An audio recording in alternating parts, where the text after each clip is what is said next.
آدم علیہ السلام بالہند واستوحشا، جس وقت حضرت آدم علیہ السلام پہلی بار کائنات کے اندر آئے، دنیا میں آئے، واستوحشا گھبرا گئے، پریشان ہو گئے۔ جس وقت اللہ کے نبی حضرت آدم علیہ السلام گھبرا گئے تو اللہ تبارک و تعالیٰ کا دریائے رحمت جوش میں آیا۔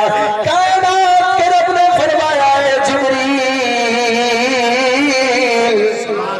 جی مولا، فرمایا جا زمین پر، فرش زمین پر جا، میرا پیارا آدم گھبرا گیا ہے، جا کے آدم کو تسلی دے کر حضرت آدم علیہ السلام کے پاس۔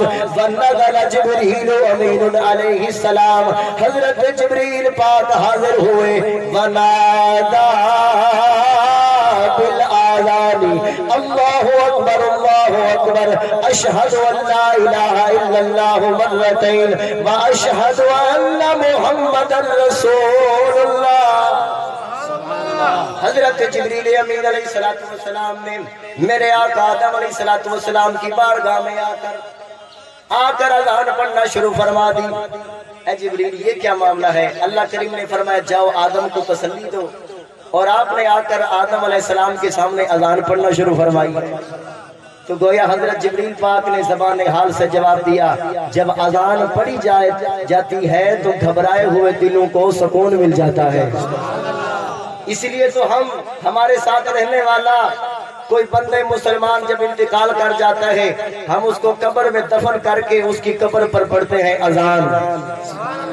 اس لیے اذان پڑھتے ہیں تاکہ وہ ہمارے ساتھ رہنے والا تھا، اب عالم برزخ میں چلا گیا، اب نئے جہان میں چلا گیا، ہو سکتا ہے وہاں گھبرایا ہوا ہو، تو ہم پڑھیں گے اذان تو اس کو سکون مل جائے گا۔ یار، جب اذان پڑھنے سے آدم کو سکون مل سکتا ہے تو آدمی کو بھی مل سکتا ہے نا، لیکن ملے گا تب جب آدمی ہو۔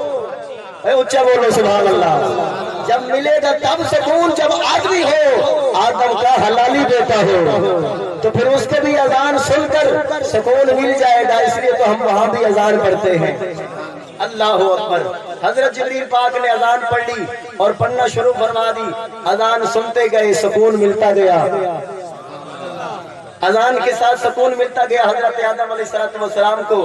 جب حضرت جبریل پاک یہاں پہنچے نا اشہد ان محمد رسول اللہ پہ، تو وقال آدم علیہ السلام، حضرت آدم علیہ السلام بول دیے، فرمایا یا جبریل